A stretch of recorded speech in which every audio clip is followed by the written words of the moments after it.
Terima kasih kembali kita bertemu dalam renungan kebenaran dari firman Allah. Dan selamat pagi. Mari kita bersama-sama kembali merenungkan dalam kehidupan kita yang sudah kita jalani di tahun 2019 ini.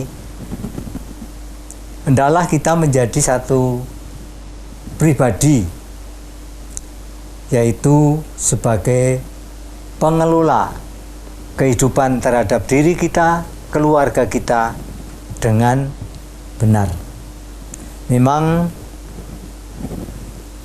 setiap pandangan yang berkembang di tengah-tengah masyarakat pada umumnya selalu memberikan penilaian kepada orang lain, atau menilai dari keberhasilan mereka, menilai dari kesalahan-kesalahan mereka, dan banyak sekali orang melihat masing-masing menurut pandangannya. Tetapi bagi kita semua, marilah kita menjadi seorang yang pandai mengelola kehidupan kita, keluarga kita sebagai umat Kristiani dengan benar. Kalau kita mempunyai landasan yang kuat dalam kehidupan ini adalah firman Tuhan. Tetapi ada satu landasan yang sering dilupakan oleh umat-umat Kristiani, adalah satu landasan terlebih dahulu terhadap hidup kita. Di dalam firman Allah, Yohanes pasal 3 ayat 3 dan 5 menjelaskan bagaimana seorang ahli, bahkan seorang teologi yang pandai, yaitu Nikodemus, seorang guru besar agama Yahudi, datang kepada Yesus dan bertanya, "Ya Guru,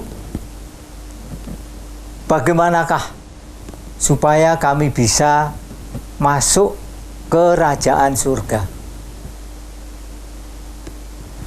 Maka Tuhan Yesus mengajarkan dan menyampaikan kepada Nikodemus, maka kita semua harus dilahirkan kembali. Mengapa demikian? Harus dilahirkan kembali karena sebelum kita menjadi ciptaan yang baru, sebelum kita dilahirkan kembali, maka kita akan menjadi seorang yang sulit untuk menjadi pengelola yang benar, karena hidup lama kita akan tetap berpengaruh dalam perjalanan kehidupan kita. Lain kata, bahwa Tuhan Yesus mengajar kepada Nikodemus supaya ia menjadi seorang yang bertobat, seorang yang berhenti, harus mempunyai satu pola kehidupan yang baru. Seorang reformis dari gereja, yaitu Bapak Martin Luther, memberikan 3 konsep hidup untuk menjadi seorang yang pandai dalam pengelola hidup. Ada 3 pengertian kelahiran kembali atau pertobatan. Yang pertama, hatinya harus bertobat. Dan yang kedua, akalnya harus bertobat. Dan yang tidak bisa dilupakan, yaitu harta kekayaannya juga harus bertobat. Nah, 3 pandangan yang benar di atas ini mengajak kepada kita, hati, akal, serta kekayaan kita untuk berjalan sesuai dengan apa yang Allah inginkan. karena kita sekarang menjadi pengelola kehidupan kita atau keluarga kita dengan benar. Tentang hati dikatakan dalam Alkitab tentang doa, membaca firman Allah itu sekitar 270 kali. Sedangkan tentang akal atau sifat atau pemikiran dalam Alkitab ditulis kurang lebih 370 kali. Tetapi tentang kekayaan, harta, uang dan sebagainya lebih banyak.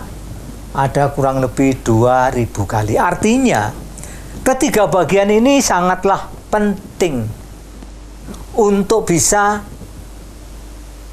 melengkapi dalam perjalanan kehidupan kita di tahun-tahun yang kita akan jalani ini, manakala kita menjadi pengelola kehidupan yang benar.